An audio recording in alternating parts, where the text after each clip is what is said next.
Now we're going into chapter 4. We're going to continue on the freedom from unhappiness. We're going to take off from where we left off. It's on page 80. But if you call some emotions negative, aren't you really saying that they shouldn't be there? That it's not okay to have those emotions? My understanding is that we should give ourselves permission to have whatever feelings come up, rather than judge them as bad or say that we shouldn't have them. It's okay to feel resentful. It's okay to be angry, irritated, moody, or whatever. Otherwise, we get into repression, inner conflict, or denial. Everything is okay as it is. Of course, once a mind pattern of an emotion or a reaction is there, accept it. You were not conscious enough to have a choice in the matter. That's right. Like when the water spilled, I wasn't happy. But then I decided, am I going to stay happy or unhappy? That's not the judgment. That's just a fact. If you had a choice, or realize that you do have a choice, would you choose suffering or joy, ease or unease, peace or conflict?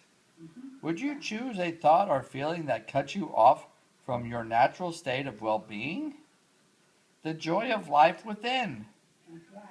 Any such feeling I call negative, which simply means bad, not in the sense that you shouldn't have done that, but just plain factual bad, like feeling sick in the stomach.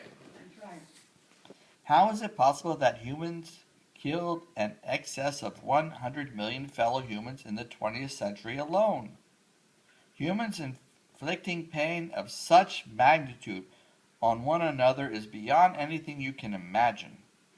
And that's not taking into account the mental, emotional, and physical violence, the torture, pain, and cruelty they continue to inflict on each other as well as on other sentient beings on a daily basis. Like with Harrington, when I start yelling at him. Poor little boy. Right, Harry? Right, Harrington? Yeah. Are you scared of the lightning? Don't worry, we're here. You'll be okay. Do they act in this way because they are in touch with their natural state, the joy of life within? Of course not. Only people who are deeply negative state, who feel very bad indeed, would create such reality as a reflection of how they feel. Only people who are in a deeply negative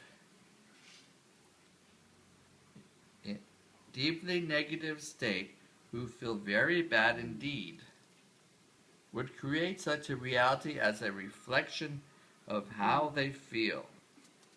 Now,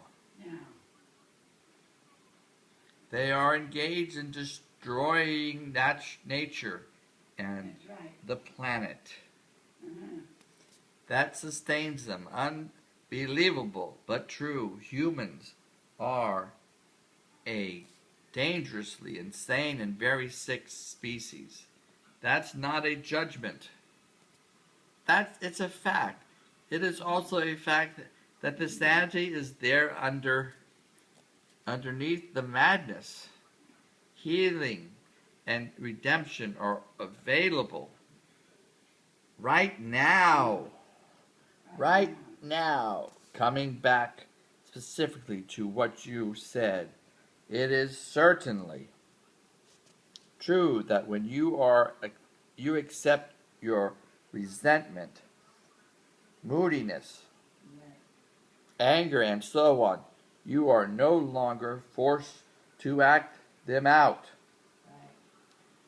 blindly, and you are less likely to project them onto others. But I wonder if you are not deceiving yourself when you have been practicing acceptance for a while. As you have, there comes a point when you need to go on to the next stage, where those negative emotions are not created anymore. If you don't, your acceptance just becomes a mental label that always allows your ego to continue to indulge in unhappiness and so strengthen its sense of separation from other people, your surroundings, your here and now, you as you know it.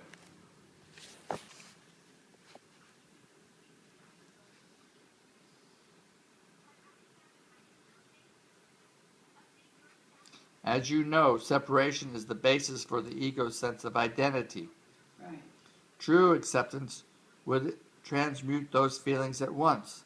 Right. And if you really knew deeply that everything is okay, as you put it, and which, of course, is true, then would you have those negative feelings in the first place? Without judgment, without resistance to what is, they would not arise. You have an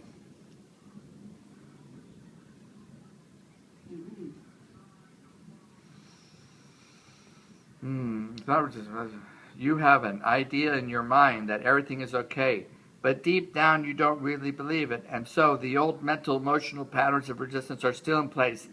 That's what makes you feel bad.